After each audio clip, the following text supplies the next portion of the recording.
안녕하세요. 초보자 코딩 조딩입니다. 오늘은 겐에 대해서 설명을 해드리려고 합니다. 겐이란 2016년에 나온 제네레이티브 어드베서리얼 네트워크로 제네레이티브는 생성자, 어드베서리얼은 적대자라는 뜻입니다. 그래서 뭐 하는 모델이 있느냐? 이미지를 만들어주는 모델입니다. 그래서 생성자와 판별자를 통해 가지고 적대적으로 이루어진 관계의 비지도 모델입니다. 이런 식으로 설명을 하면 이해하기 어려우실 텐데 후반에 제가 설명을 차근히 해드릴게요. 메이플 스토리로 한 가지 예를 들어 봅시다. 메이플 스토리에서 아이템을 하나 만들어냈어요. 이 아이템은 진짜 아이템이겠죠. 진짜 아이템이라는 뜻은 이 아이템이 뭐 조작되거나 그런 거 없이 메이플 스토리 게임 내에서 순수하게 만들어진 아이템이란 소리고, 이거를 운영자한테 보여줄 거예요. 근데 악덕 유저가 이 아이템을 복제를 했어요. 이 복제한 아이템을 가지고 이걸 또 운영자한테 보여줄 겁니다. 그럼 운영자는 이 복제 아이템을 보고 이거 복제 아이템이네 하면서 어디서 구했어 하면서 이게 복제 아이템에 대한 이유를 설명을 해줄 거란 말이에요. 그래서 이걸 설명을 해주니까 이 악덕 유저가 이 복제 아이템이 이러이러한 이유 때문이라는 피드백을 받게 되고, 결국은 이 복제 아이템은 진짜 아이템과 가까워지게 되겠죠. 그래서 이걸 다시 운영자한테 보여주게 되고, 이 운영자는 다시 복제 아이템을 보고 이게 왜 가짜 아이템인지 또 설명을 해주게 됩니다. 그러면 또 이번엔 또 더 안 걸리려고 이 설명을 한 걸 참고해서 더 진짜 아이템과 똑같은 아이템을 복제하기 시작한다는 거죠. 이런 방법을 쓰는 게 겐의 방식이다. 결국 겐은 이렇게 통해 가지고 결국 계속 학습을 해서 이 완벽한 아이템을 만들어내는 게 목적이라고 볼 수 있는데, 걔는 사실상 이미지를 만들어내는 작업이어서 이 아이템을 이미지라고 보시면 될 것 같습니다. 그럼 학습 순서를 보도록 합시다. 여러분들이 초반에 회사를 운영할 때 이 운영자가 신규 운영자겠죠. 이 메이플 스토리처럼 뭐 고인물로 된 운영자가 아니라 신규 게임이라고 칩시다. 이 모델은 새로 처음부터 만들기 시작하는 모델이니까요. 그럼 새 게임이라고 쳤을 때 이 운영자는 신규 운영자겠죠. 그럼 이 신규 운영자가 봤었을 때 복제 아이템과 진짜 아이템에 대해서 구분할 수 있는 능력이 없습니다. 그래서 우리가 먼저 학습을 해줘야 되는 건 제네레이터, 그러니까 생성자, 악덕 유저가 학습을 먼저 해주는 게 아니라 먼저 판별자 먼저 학습을 해주는 겁니다.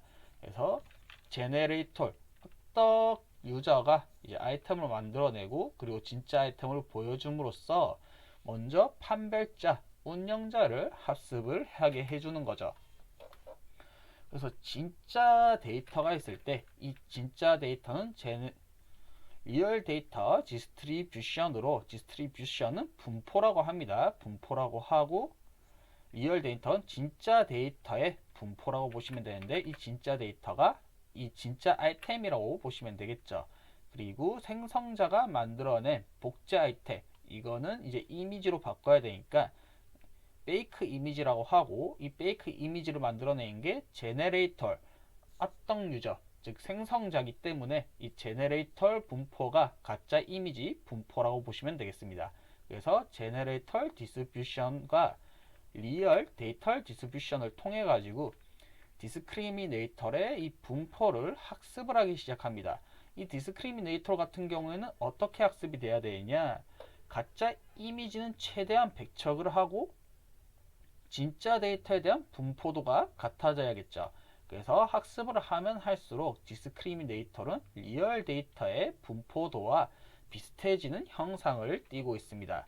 그래서 판별자가 먼저 학습을 이렇게 하게 되는데, 그럼 이 판별자가 어떻게 학습을 하느냐, 대충 이런 식으로 이루어진 건 알겠는데 어떻게 학습을 하느냐, 그 부분에 대해서는 여기서 설명을 드릴 거예요.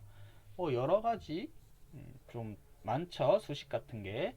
이런 건 뭐 차근히 설명해 드릴 거기 때문에 들으시면 충분히 이해 가실 거예요. 이게 그냥 뭐 수학 용어 단어만 많아서 그렇지 옆에서 설명해 주면 진짜 이해하기 쉬운 수식이거든요.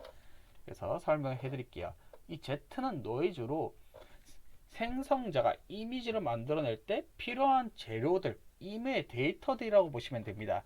예를 들어서 여러분들이 악덕 유저라고 칩시다. 여기서 복제 아이템을 만들어야 돼요. 이 복제 아이템을 만들기 위해서는 뭐 여러 가지 이메일 데이터들이 필요하겠죠. 그 데이터를 주는 역할이 이 Z라고 보시면 되고, 이 Z 노이즈로 이메일 데이터에 생성자를 넣어주게 되면 이 생성자는 이 이메일 데이터 노이즈를 가지고 가짜 이미지를 만들어냅니다. 그 가짜 이미지들을 가지고 판별자한테 보여주고 진짜 이미지 같은 것도 판별자한테 보내주면 되겠죠. 근데 이 콘캐텐트는 뭐냐? 이 콘캐텐트는 코딩할 때 좀 쓰는 용어인데 제가 그냥 넣었어요. 좀 이해하기 쉬우라고. 이 X 가짜 데이터와 이미지를 합쳐가지고 같이 보내주는 역할을 하는 게 콘캐텐트입니다. 그래서 한 번에 같이 보내주는 역할이라고 보시면 되죠. 근데 여러분들이 신규 운영자라고 합시다. 그냥 좀 새로 입사한 운영자예요. 근데 새로 들어온 운영자가 그냥 복제된 아이템이랑 진짜 아이템을 보여줬어요. 이거 보고 이것만 가지고 어떻게 할 수 있을까요? 그냥 새로 처음 봤을 때, 이게 복제 아이템인가? 이게 진짜 아이템인가? 모르겠죠. 그래서 알려줘야 됩니다. 이건 복제 아이템이야 하고 Y라벨을 보내줘야 되는데 이걸 한글로 보내주냐? 그건 아니고 복제 아이템 같은 경우에는 이 Y라벨이 복제 아이템 대신 0이라는 값을 보내주고 진짜 아이템 같은 경우에는 Y라벨을 1값을 보내주게 돼요. 그래서 여기 보시면 가짜 데이터는 라벨을 줄 때 0으로 학습을 하고 진짜 데이터는 1로 학습을 합니다. 그러면 여기서 왜 굳이 가짜 데이터는 Y라벨 0으로 붙이고 진짜 데이터는 1로 붙이나요? 라고 물어보시면 여기 수식을 보면 이해할 수가 있어요. 여기 보시면 손실함수, 판별자의 손실함수는 마이너스 기대값에 x 분포가 p 데이터를 따를 때 로그 판별자에 진짜 데이터를 넣었을 때 나온 값이고, 여기 마이너스 기대값에 x가 가짜 데이터를 따를 때, 가짜 데이터 이미지를 따를 때 1 마이너스 로그 판별자의 가짜 데이터의 값을 보시면 이해하기 쉬울 거예요. 그러니까 여기 있는 x와 여기 있는 x는 엄연히 다른 x라는 얘기죠. 이 x는 진짜 이미지이고 여기에 들어가는 x는 가짜 이미지라고 보시면 됩니다.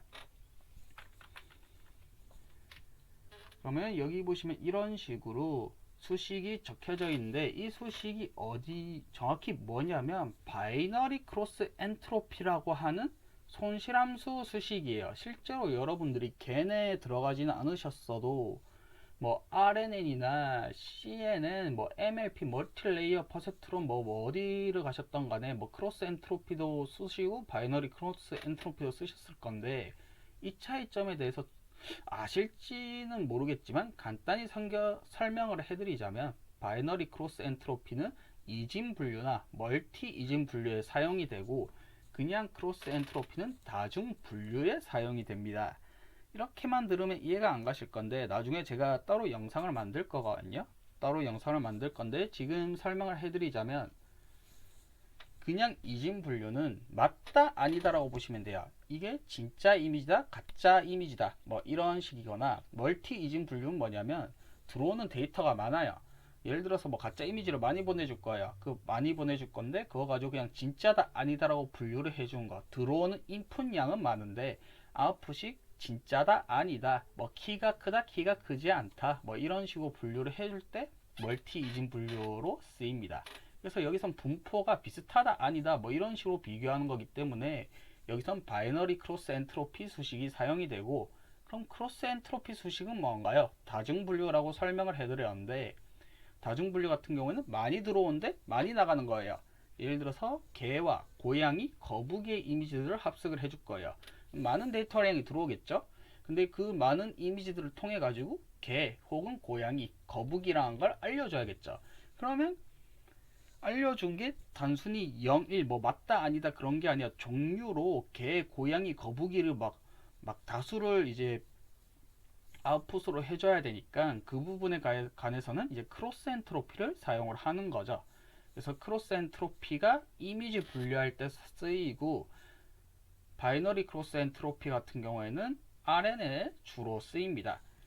그리고 크로스 엔트로피는 소프트맥스의 활성화 함수가 소프트맥스로 쓰이고, 바이너리 크로스 엔트로피는 맞다 아니다이기 때문에 출력 활성화 함수 같은 경우에는 시그모이드가 사용되는 거죠. 이 시그모이드가 왜 어째서 이중 분류에 사용되는가를 가에 대해서 궁금하시면 이 시그모이드 강의 영상이 있으니까 그거 보시면 충분히 이해가실 거예요. 시그모이드 자체가 0과 1이라는 값을 아웃풋을 통해 주는데, 그 0과 1이 맞다 아니다와 이 식이 최적화가 되어 있기 때문에 바이너리 크로스 엔트로피에서 활성화 함수로는 시그모이드가 쓰입니다. 소프트맥스는 모든 종류의 결과값이 1을 넘지 않는다는 소리인데, 뭐냐면 개랑 고양이랑 거북이의 모든 합의 값이, 확률의 값이 1이 넘지가 않아요. 그래서 그거는 크로스 엔트로피에 쓰기 좋다, 이런 식으로 분류가 되어 있습니다. 거기에서 이제 또 더 넘어가면 수식 같은 거에서도 계속 들어가야 되는데, 거기까지 들어가면 걔네에 대해서 많이 벗어나기 때문에 그냥 바이너리 크로스 엔트로피를 쓴 이유에 대해서 설명을 해드렸습니다. 그러면 이 수식에 대해서 조금 변형을 시켜봅시다. 이 기대값을 빼주고 싶어요. 근데 기대값에 대해서 제가 모르시는 분들이 있을 수도 있는데, 기대값을 제가 또 설명을 해드렸었거든요. DKL 부분에 대해서 알려드렸을 텐데, 콜백 라이블러 디벨전스였나? 뭐 그런 쪽에서 강의 영상에 알려드렸는데, 기대값이 확률 분포 곱하기 확률 분포의 함수값이에요. 그래서 이 기대값을 풀어주게 되면 이게 함수라고 보시면 되고, x가 확률 분포라고 해가지고 p 데이터에 대한 값을 곱해준 형태라고 보시면 되겠습니다. 여기서도 마찬가지로 기대값을 풀어줬기 때문에 얘는 시그마로 바꿔주고, 시그마는 이제 모든 이미지의 양으로 보시면 되겠죠. 그리고 x는 가짜 데이터라고 보시면 됩니다. 여기서 x가 굳이 p 데이터라고 지금 설명을 해놨으니까 얘를 없애버리고 x를 p 데이터로 다 바꿔준 거고, 여기서는 가짜 데이터니까 pg로 바꿔진 형태고, 그럼 여기는 왜 판별자의 pg가 아니라 gz가 돼 있나요? 라고 물어보실 수 있는데, 똑같아요. D의 pg가 여기 있는 생성자의 z 함수입니다. pg가 여기 있는 가짜 이미지거든요. 그럼 결국 얘가 뭐냐면 노이즈 이미지 데이터들 가지고 생성자를 거쳐서 만들어낸 게 pg다 보니까 이런 식으로 다 풀어서 써준 경우에요. 그래서 어느 거든 간에 맞습니다. 똑같고, 그러면 여기 보면 p 데이터는 진짜 데이터이므로 로그 p 데이터에 대해서는 여기선 1에 가까운 값을 얻게 됩니다. 아까 말씀드렸었는데, 가짜 이미지를 학습할 때는 y 라벨을 0으로 학습하고 진짜 데이터는 y 라벨을 1로 학습한다고 했었죠. 그래서 여기에 로그 1을 넣어주게 되면 이 판별자가 1이 나오게 되겠죠. 진짜 데이터, 진짜 이미지가 들어왔으니까 이 판별자가 진짜 데이터가 들어왔으니까 2라고 나오게 되겠죠. 그래서 로그 1에 대한 값은 0을 가지게 되기 때문에 결국 p 데이터 곱하기 0은 뭔가요? 0이죠. 그리고 시그모이드로 모든 이미지들을 대한 이제 값을 0으로 바꿀 건데, 그럼 0을 다 더해봤자 결국 0이어서 얘의 결과값은 0이 나오게 됩니다. 근데 이거는 무슨 얘기냐면 판별자가 완벽하게 학습을 했을 때라는 가정 예예요. 그러니까 실제 데이터가 들어왔을 때 얘가 실제 데이터를 완벽하게 분간을 하고 2라는 결과값을 나왔을 때 지금 가정 예시고, 그러면 생성자 같은 경우에는 얘가 완벽하게 판별자가 완벽하게 학습을 했을 때의 경우에는 얘는 0이라는 아웃풋이 나와야 되겠죠. 그래서 얘는 D의 GZ는 0이라는 값이 되게 되고, 그럼 1-0은 결국 1이죠. 그리고 0 로그 1이니까 로그 1이 뭔가요? 결국 0입니다. 그래서 pg에서 곱하기 0을 해주면 똑같이 0이 나올 거고, 또 여기서 시그마를 통해서 나온다고 해도 다 0을 값을 더해준 거기 때문에 0이 나오게 되겠죠. 그럼 결국 마이너스 0 빼기 0이 되기 때문에 가장 이상적인 값은 0을 얻게 됩니다. 그래서 판별자가 가장 완벽하게 합숙을 했었을 때 나오는 손실 함수의 값은 뭐다? 0이다. 그래서 이러한 0이라는 값을 얻게 하기 위해서 우리가 가짜 데이터 이미지에는 0이라는 값을 나오게 한 거고, 그리고 진짜 데이터에선 y라벨을 2라는 값으로 학습을 해준 이유가 여기에 있어요. 얘가 2라는 값이 나와야 여기가 전체적으로 0이 나오고, 여기에서는 0이라는 값이 나와야 1 빼기 0이 되고, 그리고 로그 1이 되니까 0 값이 돼서 결국 다 0으로 나오게 되니까 1에서 y라벨에서 진짜 데이터는 2라고 합수를 시킨 거고, 가짜 데이터는 0으로 합숙을 시킨 겁니다.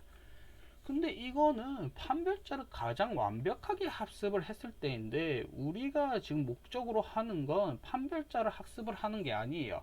우리가 원하는 것은 뭔가요? 악덕 유저가 복제된 아이템을 완벽하게 진짜 아이템과 똑같이 만들어내는 걸 목적으로 하고 있어요.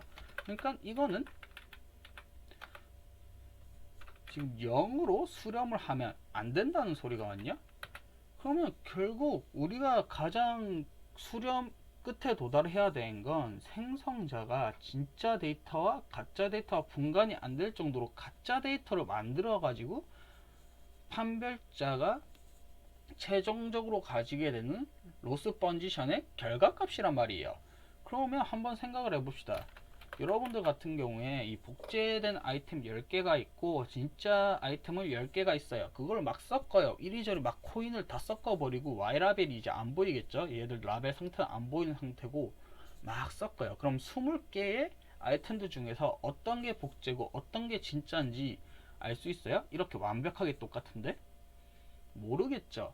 그래서 얘가 20개의 아이템들을 보고 진짜 아이템이라고 얘기할 수도 있고, 혹은 뭐 전부 다 복제된 아이템이라고 얘기를 할 수가 있는데, 그렇게 돼버리면 절반은 맞고 절반은 틀리는 형상이 나오게 되겠죠. 그래서 여기선 0.5, 절반은 맞췄고 절반은 틀렸기 때문에 0.5라는 값이 나오게 되고, 얘는 또 절반은 맞췄고 절반은 틀렸기 때문에 0.5라는 값이 들어가게 돼요. 그래서 로그 0.5의 값은 정확히 무슨 값을 갖느냐, 0.3이라는 값을 갖게 되는데, 그러면 결국 생성자가 진짜 데이터와 똑같은 진짜 이미지와 똑같은 이미지들을 생성해내면 이 판별자가 끝에 가지는 손실 함수의 값은 이러한 형태의 수식을 갖는 값이라는 소리가 됩니다. 그래서 0으로 수렴하면 안 된다는 소리죠. 그리고 이거를 앞서 설명해서 수식들을 보게 되면 결국 판별자, 여기 말했던 우리가 도달해야 되는 점이 말고 판별자 입장에서만 생각을 해봅시다. 판별자 입장에서만 봤을 때는 얘는 결국 역할이 뭐예요? 정확히 분류를 하는 역할이죠. 그래서 이 판별자 같은 경우는 어떻게 해야 되냐면, 이 생성자가 만들어낸 결과값에 대해서는 0, 제일 최소값이 나오게 해줘야 되고, 그리고 진짜 이미지가 들어왔을 때는 얘가 판별값이 1이 나와야 되죠. 그래서 생성자에 대한 완벽히 최소값을 얻을 수 있어야 되고, 진짜 데이터에선 최대값을 얻어야 되기 때문에 이 미인 생성자는 미인의 값을 갖게 되고, 그리고 판별자는 최대값을 가지게 되는 VDG를 갖게 된다라고 부르기도 합니다. 여기서 V는 value 번지선이라는 뜻으로 가치 함수입니다. 그냥 이 LD가 VDG라고 보시면 돼요. 그래서 결국 형태는 뭐냐면 생성된 이미지는 가장 낮은 값을 갖게 되고 진짜 이미지는 최대값을 갖게 되는 그러한 가치 함수다라고 생각을 하시면 이해하기 편하겠죠. 그리고 이렇게라고도 부르기도 한다라고 알아두시면 좋고, 그러면 이제 판별자가 학습이 됐으니까 생성자를 학습해야겠죠. 왜냐하면 생성자가 따라야 되는 거 판별자 함수의 디스트리뷰션이니까, 그럼 생성자를 한번 학습을 해봅시다. 이 생성자 같은 경우에는 디스트리뷰션의 이제 디스크리미네이터의 디스트리뷰션을 따라가게 될 건데, 왜 이렇게 따라가느냐? 그냥 바로 리얼 데이터를 따라가면 안 되냐라고 할 수 있는데, 우리가 결국 지금 현재 완성해야 되는 건 뭐예요? 디스크리미네이터, 운영자가 분간을 하지도 못할 정도의 리얼 데이터들을 만들어내는 거죠. 그럼 우리가 지금 현재 생성자가 가져야 할 목표는 리얼 데이터에 따라잡는 거기도 하지만, 그와 동시에 이 디스크리미네이터에 대해서 얘도 속여야 되는 입장이란 말이에요. 그러면 이 운영자를 가장 속이기 쉬운 방법은 뭐냐면, 디스크리미네이터의 디스트리뷰션을 따라가는 게 가장 좋습니다. 디스트리뷰션, 그 분포를 따라가는 게 가장 좋죠. 그래서 얘가 통해 가지고 분포도가 따라가는 부분은 리얼 데이터가 아니라 디스크리미네이tor이 되게 됩니다. 근데 이게 문제가 없는 게 뭐냐면 이제 생성자를 겨우 학습을 했죠. 이러한 형태를 가지게 됐어요. 그러면 디스크리미네이터 같은 경우에는 좀 더 리얼 데이터 분포와 가까워질 거고, 이제 다시 또 제네레이터를 생성자를 학습할 때는 얘는 또 디스크리미네이터를 따라가게 되겠죠. 결국 디스크리미네이터는 학습하면 학습할수록 리얼 데이터의 분포를 따라가게 되면서, 그와 동시에 제네레이터도 디스크리미네이터의 분포를 따라가니까 얘도 결국 리얼 데이터의 분포로 따라가게 된단 말이에요. 그럼 결국 최종 종착지는 뭐냐? 디스크리미네이터의 분포도 리얼 데이터의 분포를 따르고 있고, 생성자의 제네레이터 분포도 리얼 데이터의 분포를 따르게 된다는 거죠. 이게 가장 이상적인 학습 방법인 얘기입니다. 그래서 이제 생성자에 대해서 배워볼 건데,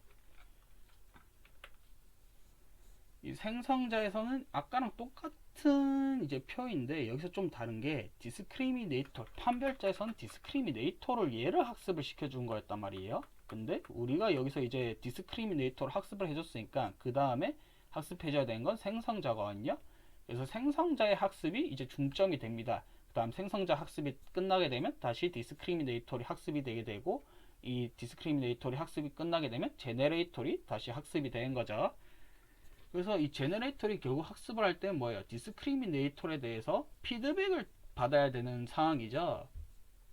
그래서 제너레이터리 가짜 이미지를 생성했을 때 이 디스크리미네이터를 넣을 때 y 라벨을 0 값이 아니라 1 값을 넣게 됩니다. 이 1 값을 넣게 되니까 결국 뭐냐?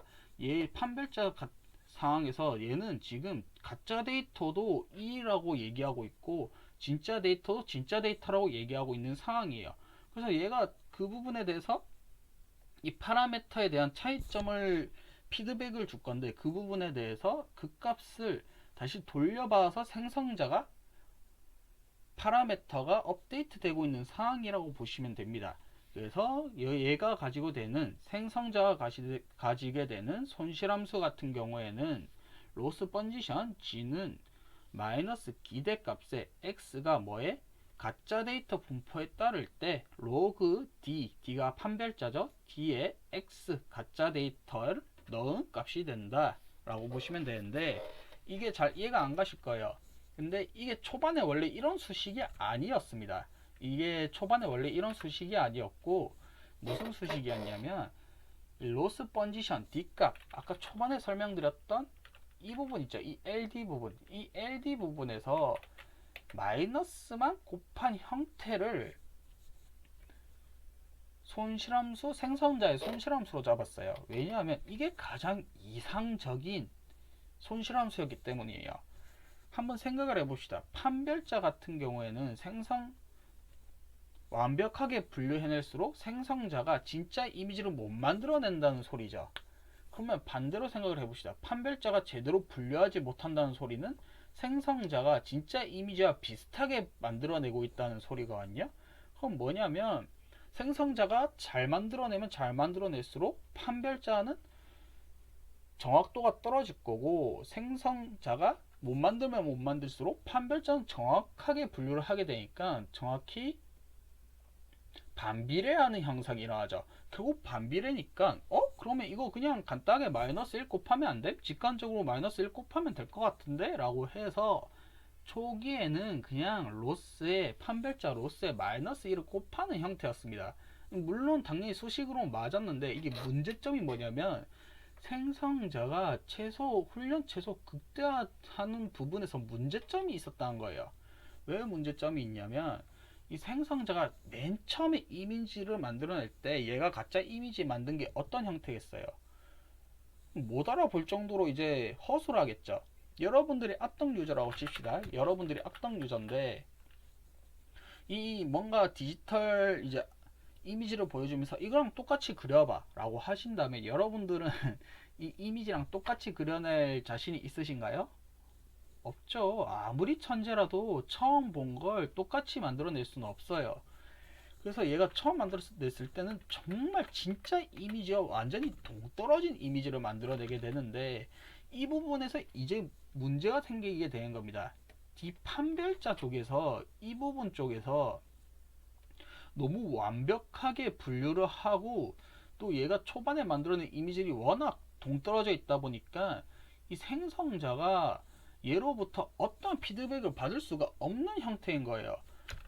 한번 생성자 입장에서 한번, 판별자 입장에서 한번 생각을 해봅시다. 여러분들이 운영자예요. 판별자인데 이 악동 유저가 만들어낸 아이템이 진짜 허술해요. 그냥 진짜 눈도 못 볼 정도로 진짜 완전히 그냥 이상한 이미지를 만들어냈고, 그리고 얘는 진짜 아이템을 보여줬을 때 여러분들은 완벽하게 분류를 해낼 수 있겠죠. 처음 봐도 이거는 게임 아이템이 아닌 모습인데 해서 분류를 해낼 수 있단 말이에요.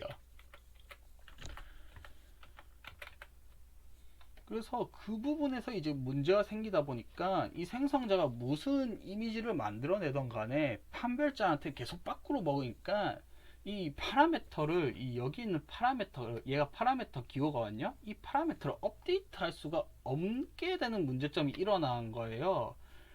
그래서 아이고, 이거 실제로 학습해 보니까 얘 때문에 지금 제대로 학습이 안 되네 라는 이제 문제점을 인식을 했고, 수학자들이, 그럼 수학자들이 이걸 봤을 때 이걸 어떻게 해결하면 좋을까라고 생각을 해보니까, 얘가 지금 진짜 데이터 이미지에서 손실함수의 큰 부분을 차지하고 있으니까 이 진짜 데이터에 분류하는 부분을 그냥 없애버리자. 수식에서 없애버리고 1 마이너스 이 부분 없애버리고 그냥 심플하게 판별자가 가짜 데이터를 보고 어떻게 판단하느냐만 이제 추가를 하자 해서 진짜 데이터 이미지 부분은 빼버리고 가짜 데이터에 대해서만 판별을 통해 가지고 얘가 학습을 하게 이제 파라메터로 업데이트하게 된 거예요. 이로 인해 가지고 판별자에 대해서 진짜 데이터에 대한 일부 큰 부분이 이제 없어졌으니까 이 판별자의 영향이 최소화가 됐잖아요. 그래서 생성자가 좀 더 파라메터를 업데이트 하는데 효율적으로 이제 좋아졌다, 이제 좋아진 형태가 되었기 때문에 이 현재 수식이 이루어진 겁니다. 그래서 이건 뭐 굳이 알 필요가 없는 거였는데 좀 재미있는 일화여서 제가 한번 들고 와봤습니다. 그러면 아까 제가 말씀드렸다시피 겐에서 이제 주의할 점이 하나가 있는데요. 겐이 가장 어려운 부분이 생성자와 판별자가 동일하게 학습이 돼야 된다는 문제점이에요. 아까 말했다시피 판별자가 초반에 이제 이미지를 너무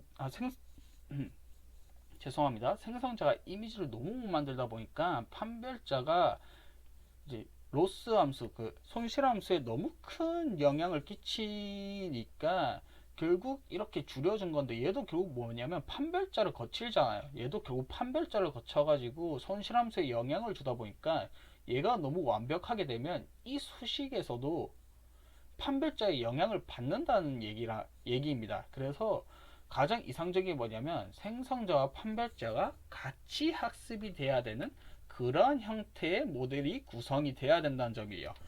근데 이걸 그러면 어떻게 동시에 같이 학습을 시키죠? 어느 쪽도 먼저 학습이 안 되게 해줘야 되는 게 너무 어려운 거 아닌가요? 라고 물어보실 수 있는데, 맞습니다. 괜히 그 부분이 가장 어렵습니다. 그래서 이게 주의할 점이라고 제가 얘기를 해드리고 있는 거고, 이 생성자와 판별자와 같이 학습시킨 건 수학자들도 지금 어려워해서 이 부분에 대해서는 좀 많이 힘드실 거예요. 그래서 초짜 처음 하시는 겐 접목하신 분들이 가장 어려워하신 부분이 이 부분이고, 현직 개발자들도 어려워하는 부분이 이 부분이고, 수학자들도 골 때려하는 부분이 이 부분이에요.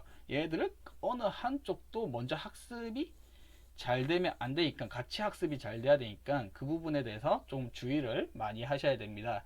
그러면 판별자에 대해서는 이제 얘가 너무 완벽하게 학습을 하게 되면 생성자가 얻을 게 없으니까 학습을 이제 수렴을 못한 건 이야기했는데, 이 생성자가 진짜 이미지들을 잘 가짜 이미지들을 잘 만들어내게 되면 그건 문제 없는 거 아닌가요? 라고 하실 수 있는데, 이게 또 문제가 생깁니다.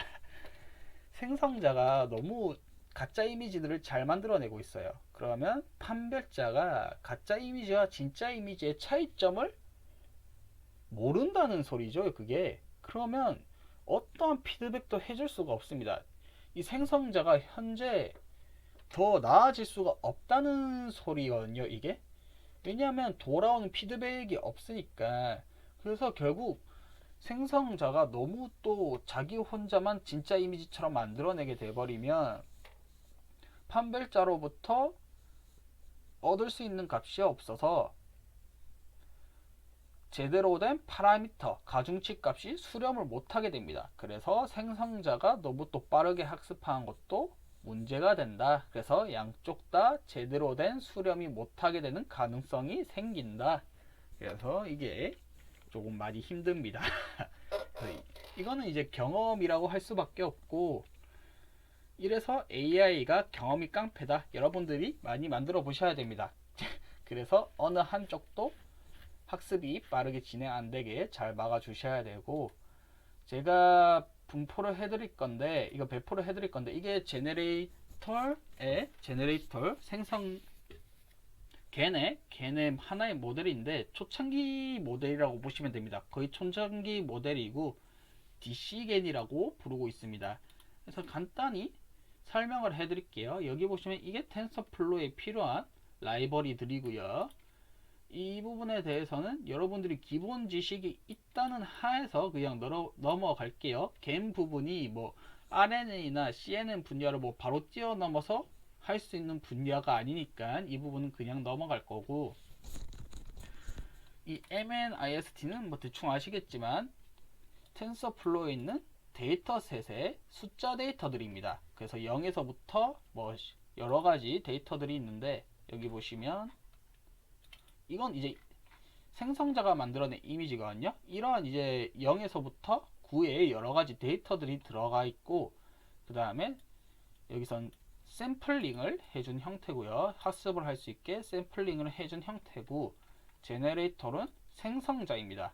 얘들이 생성자인데 이렇게 해주면 좀 보기 편하려나요? 얘가 생성자를 모델을 만들어내주고 있는 건데, 여기 보시면 나누기 4를 해주고 있죠. 이 나누기 4가 파이썬에서 이거 나누기가 뭐냐면 목만 남긴다는 소리거든요. 목만 남긴다는 소리인데 왜 목을 나누기 4를 해주느냐? 여기 보시면 콩브 2D 트랜스폰스라는 게 있어요. 여기서 스트라이드 1이 적용이 되면서 이 사이즈가 2배로 계속 늘어나게 되거든요. 근데 이 현재 우리가 데이터셋에 들어가 있는 사이즈 크기가 28픽셀 곱하기 28픽셀이에요. 그래서 가로 세로가 28픽셀 28픽셀인데 얘를 그냥 그대로 넣어주게 돼버리면 두 배 늘어서 56, 100, 112 가로 세로가 112인 형태가 나오게 되거든요. 112 픽셀이 나오게 돼버리니까 이미지 만들어낼 때 그렇게 크게 만들면 안 되잖아요. 우리가 만들어야 되는 건 이 이미지랑 똑같은 이미지를 만들어야 되는 건데, 이렇게 돼버리면 이미지 크기가 너무 커져 버리니까, 그러면 총 두 배씩 크기가 커지니까 인풋 형태에서 이 실제 이 이미지 크기에서 목의 나누기 4를 구하자 해서 여기서 목의 4를 구한 형태고, 여기서 댄스 MLP 형태를 취해주고, 그 다음에 리세이프로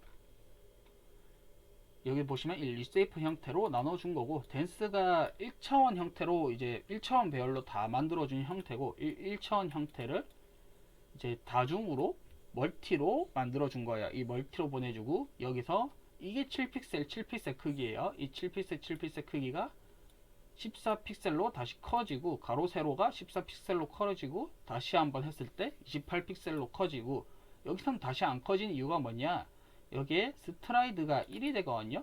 마지막 두 개는 이제 스트라이드 1이 되다 보니까 얘들이 스트라이드 2죠. 스트라이드 2가 되다 보니까 결국 두 배로 늘어났다가 두 배로 줄어드는 상황이 돼서 결국 28픽셀로 계속 유지가 돼서 마지막 종착지에서 얘가 만들어낸 이미지 크기가 뭐냐? 28픽셀 채널 1인 형태가 된다. 이 채널 1은 여러분들이 RGB나 그레이 뭐 그런 거 보셨을지 모르겠는데, RGB가 3채널이거든요. 레드, 블루, 그린 이렇게 해가지고 얘들이 0에서부터 255값을 갖고 있는데, 얘는 흑백 그레이 형태여서 그냥 0에서부터 255 값만 있는 1채널 형태다 보니까 결국 나오는 아웃풋 형태는 1채널이 됩니다. 그래서 여러분들이 컬러를 합습할 때는 얘를 3채널로 나오게 해줘야 되겠죠. 근데 이 DC계는 좀 여러가지 문제점이 아직 고쳐진 형태가 아니어서 컬러를 주면 얘가 수렴을 하지 못하는 문제점이 일어나기 때문에 이 부분은 이제 인포 겐이라던가 워스텐스 겐인가 그 부분에 대해서 조금 알으셔야 되거든요. 맞나? 월설스테인이었나? 월설스테인 겐 맞네. 이 부분 월설스테인 겐인데 제가 커뮤니티에 올린 글 보면 월설스테인 겐 때문에 조금 많이 골치 아파했습니다. 그래서 이해는 했거든요. 이해는 했는데 여러분들도 나중에 보시면 좋을 것 같고 저도 나중에 설명을 할 수 있으면 월스테인 겐까지 설명을 해드리려고 해요. 뭐 그 이전에 시겐이라던가 뭐 인포겐은 월스테인 겐 이후구나. 그 어쨌든 좀 약간 순서가 있다 보니까 먼저 궁금하신 분들은 이거 먼저 참고하시면 좋을 것 같고 이거 참고하시고 나서 인포겐을 공부하시면 좋을 것 같아요. 그 인포겐 이전에 뭐 또 MS에 해가지고 최소 제곱법을 해서 뭐 또 학습시킨 게 있거든요. 겐을 뭐 그것도 있는데 제가 그게 이름이 기억이 안 되네요. 리세이프 겐이었나? 리센트? 레스넷? 레스넷은 레지듀얼 블럭인데 이거 CNA인데 기억이 안 나네요. 한번 좀 책 좀 뒤져보고 올게요.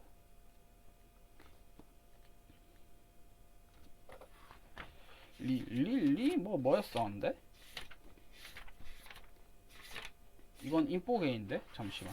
인포게는 이제 특성을 가진 이미지를 그려내는 거고, LS, 라스트 스퀘어겐이네요. LS겐도 조금 배워두시면 좋을 것 같고, 라스트 스퀘어겐. 이게 라스트 스퀘어가 이제 MSE를 사용한 방식인데 이 부분 또 알아두시면 좋을 것 같아요. 어쨌든 DC겐에서는 컬러를 이미지를 생성해내기에는 좀 문제가 있다 라고 알아두시면 좋고, 이제 판별자 모델을 만들어야겠죠. 판별자 모델을 만들 때는 얘네들 같은 경우에는 이제 판별을 해야 되잖아요. 이건 CNN이 적용됐다고 보시면 됩니다. CNN이 콤브ED를 통해 가지고 이미지의 특성값만 이제 추출해서 사용을 하잖아요. 그래서 여기 보시면 콤브ED를 통해 가지고 이미지 특성값만 사용한 다음에 똑같이 시그모이드를 사용했습니다. 왜 시그모이드를 사용을 하느냐? 걔는 바이너리 크로스 엔트로피 손실함수를 쓰는 게 가장 좋고, 바이너리 크로스 엔트로피는 멀티 이진 분류기 때문에 시그모이드로 0에서부터 1로 조코 납품에 이제 이진 분류를 할 때 좋은 출력 활성화 함수기 때문에 시그모이드를 사용을 한다. 그래서 이런 식으로 이제 형태가 띄워지고, 콤브ED는 트랜스 콤브ED와 다르게 이미지의 특성을 추출해낸 거기 때문에 이미지를 줄입니다. 그래서 나누기 2가 되는 형태로 볼 수 있고, 여긴 또 마찬가지로 스트라이드 1이 이제 적용이 되기 때문에 후반에 갔을 때는 더 이상 이미지가 줄어들지 않습니다. 그래서 결국 마지막 최종 값은 1이 나오게 되는데, 이 아웃풋 값이 1이어서 0 또는 1이 나오게 되겠죠. 0에서 1 사이의 값이 나오는 닫힌 덮개에 대한 값이 나올 건데, 열린 덮개인가? 무조건 0이랑 1은 나올 수 없으니까 열린 덮개에 대한 값이 나올 것 같아요. 그래서 열린 덮개가 이것도 이해가 안 가실 건데, 열린 덮개가 뭐냐? 예를 들어서 0과 1 사이에 뭔가의 데이터들이 있어요. 닫힌 덮개는 0과 1을 포함하는 거고, 열린 덮개는 0초가 1 미만, 닫힌 덮개는 0 이상 1 이하라고 보시면 됩니다. 그러니까 0과 1을 포함했냐 안 했냐 그 차이입니다. 그래서 뭐 이런 식으로 이제 결과값이 나오게 될 거고, 그러면 판별자 같은 경우에는 그냥 생성된 가짜 이미지와 그리고 진짜 이미지를 학습시키면 될 건데, 제너레이터 같은 경우에는 어떻게 학습을 해야 되느냐? 여기 보시면 제너레이터는 그냥 이미지를 생성해 주기만 하고 있거든요. 그래서 여기서 어드벨셀리어를 사용을 하게 됩니다. 이 어드베셀리어가 이 인풋을 통해 가지고 가짜 이미지로 만들어내고, 그리고 여기 보시면 마지막으로 나오는 아웃풋 값이 디스크리미네이터, 얘의 결과값이 나오게 되거든요. 여기서 이제 피드백을 얻어가지고 어드베셀리어를 통해서 제네레이터리 업데이트 되고 있습니다. 그래서 어드베셀리어리 학습하고 있을 때가 뭐다? 제네레이터리 가중치가 업데이트 되고 있는 과정이다 라고 아시면 편합니다. 그리고 플롯 이미지 같은 경우에는 그냥 이미지 그려주고 있는 거고요. 그냥 이미지 그려주는 명령어예요. 뭐 이런 거라고 보시면 됩니다. 그리고 학습, 여기서가 이제 모델을 만들어 줬으니까 모델을 학습해 주는 게 여기입니다. 제가 말씀드렸다시피 일단 제네레이터리 학습은 아니고 이미지를 만들어 준 거예요. 얘는 학습을 해준 게 아니고 이미지로 페이크 이미지들을 먼저 만들어 줬고, 그 다음 리얼 이미지가 진짜 이미지들이죠. 그리고 PPT에서 설명했던 콘캣이 여기입니다. 콘캐텐트, 여기서 리얼 이미지랑 페이크 이미지를 한 번에 보내주기 위해서 이렇게 np 콘캐텐트로 합쳐줬고, 그 다음 제가 말했던 y 라벨, 얘가 진짜 데이터인지 가짜 데이터인지 알려줘야 되는데 이 배치 사이즈가 이미지 수거든요. 그래서 얘가 32장, 리얼 데이터가 32장이고 페이크 이미지가 32장이에요. 그래서 32 곱하기 2 하면 64장이 되니까 총 64장에 y 라벨 값을 1로 줬습니다. 근데 이렇게 돼버리면 리얼 이미지랑 페이크 이미지가 전부 다 1로 가게 되는 거 아닌가요? 이렇게 되면 안 될 텐데 라고 하실 수 있는데, 그래서 여기 밑에 보시면 얘가 y는 64잖아요. 얘가 64에 대한 페이크 이미지와 리얼 이미지에 대해서 들어가 있을 텐데, 여기 보시면 리얼 이미지가 먼저 들어가 있죠. 그래서 리얼 이미지 이후부터 32번째 배열부터 전부 다 0이라고 라벨을 바꿔주게 됩니다. 그래서 리얼 이미지에 대한 y 라벨 값은 다 여기서 1로 바꿔줬고, 그 다음에 페이크 이미지 부분은 이 배치 사이즈 이후부터 32장 이후부터 다 0으로 바꿔줘서 여기 보시면 판별자를 먼저 학습한 걸 보실 수 있어요. 그래서 판별자를 먼저 한번 학습을 하고, 그 다음에 어드베셀리얼 적대자를 통해 가지고 생성자를 학습을 하고 있습니다. 그래서 이렇게 서로 번갈아 가면서 점점 갈수록 생성자가 점점 이미지를 진짜 이미지처럼 변환하는 걸 확인을 할 수 있겠죠. 그리고 이 플롯 이미지가 이미지를 그려주는 형태입니다. 그리고 아까 제가 초계 그 PPT에서 말씀드렸던, 여기 보시면 얘가 처음 이미지 만들 때 보이시죠? 얘가 생성자가 만들어낸 다섯 번째란다. 500번 학습했을 때 만들어준 이미지들이거든요. 누가 봐도 가짜 이미지들이죠. 그래서 거기서 이제 문제가 생기니까 생성자와 판별자에 대해서 학습 속도를 이제 똑같이 맞춰줘야 되는 그런 좀 섬세한 컨트롤 부분이 필요로 한다. 그리고 여기 보시면 학습을 다 끝내고 나서 여기 보시면 이게 볼문이거든요. 이 볼문이 얘 볼문이 지금 학습을 하고 있는 거고, 이제 학습이 다 끝났으니까 판별자는 필요 없죠. 판별자는 이제 쓸모가 없어요. 얘들은 진짜 데이터인지 가짜 데이터인지 그냥 구분만 해준 역할이니까, 우리가 필요한 건 뭐냐, 피드백을 주는 요소도 필요도 없고 판별자도 필요도 없고 그냥 이미지 생성해주는 부분만 필요하니까 얘만 이제 세이브 해가지고 여기 보시면 저장을 한 형태를 보실 수 있어요. 근데 지금 초기화 돼가지고 없어졌네요. 그리고 제가 설명드렸던 이 부분 한번 봅시다. 아이고, 얘가 왜 자꾸 내려가? 얘가 지금 사라졌을 것 같은데, 여기 보시면 지금 얘가 없어졌네요. 5500번부터 돼 있는데 얘 로스가 0.5 상태로 유지를 하고 있죠. 이 디스크리미네이터 같은 경우에는 얘가 0에 수렴하면 안 되고, 얘가 너무 완벽하게 수렴을 하면 안 되고, 진짜 이미지와 가짜 이미지가 분간이 되면 안 되기 때문에 상시 보시면 0.5에 대한 로스 값에서 크게 벗어나지 못하고 있습니다. 그쵸? 0.5에서 크게 값을 벗어나지 못하고 있고, 이게 디스크리미네이터 로스 값인데, 그래서 제가 설명드렸던 이 부분이죠. 얘가 이러한 형태를 띠고 있는 값이 현재 이러한 로스 값을 보시면 되고, 적대자 같은 경우에는 1 이상의 값이 나오는 게 가장 베스트거든요. 그래서 여기 보시면 1 이상의 값이 계속 유지가 되고 있는 이러한 광경을 보실 수 있습니다. 그래서 학습하면서 얘가 이 값에, 이 로스 값에 대해서 크게 벗어나면 안 된다는 걸 아시면 이제 좀 학습하는데 도움이 많이 되실 거예요. 훈련하는데 많이 도움이 되실 거고, 여기서는 ACC가 크게 도움이 되지가 않아요. 얘는 ACC가 그렇게 크게 도움은 되지 않고 로스 값을 좀 중요시 해야 된다. 개인 부분은. 왜냐하면 얘는 로스 값이 중점으로 된 훈련 방식이기 때문입니다. 그래서 여기 보면 이건 제가 만든 게 아니고 책에 나온 걸 이제 따라 만든 거였는데, 학습한 거 보면 또 다릅니다. 보시면 디스크리미네이터 같은 경우에는 여기 보시면 얘가 학습률이죠. 학습률이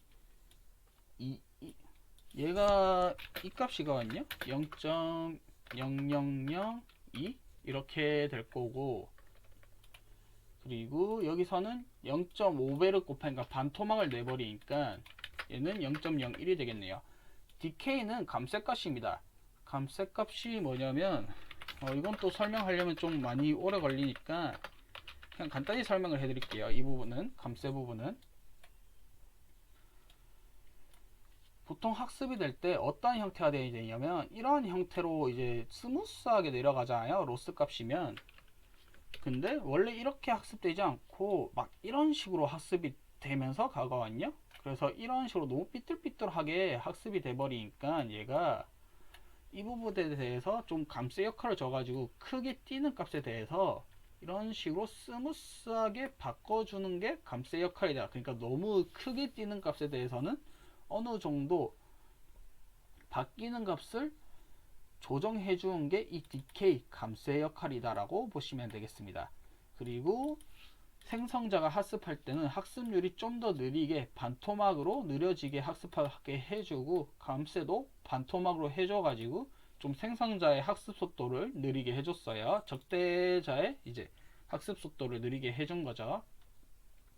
이런 식으로 생성자와 적대자에 대한 어드베살리아에 대한 학습 속도도 이렇게 조정을 해줘야 된다. 어느 쪽에도 막 뛰지 않도록 이런 식으로 로스 값이 계속 유지가 되도록, 크게 벗어나지 않도록 이렇게 유지를 해줘야 된다. 여기까지가 설명이 끝입니다. 궁금하신 부분이 있으면 댓글로 달아주시고, 이 DC겐에 관한 코드 명령어는 제가 배포를 해드릴게요. 링크를 달아가지고. 그래서 댓글 보시면 확인을 하실 수 있을 거예요. 그럼 여기까지 하도록 하고 전 이만 가보도록 하겠습니다. 안녕.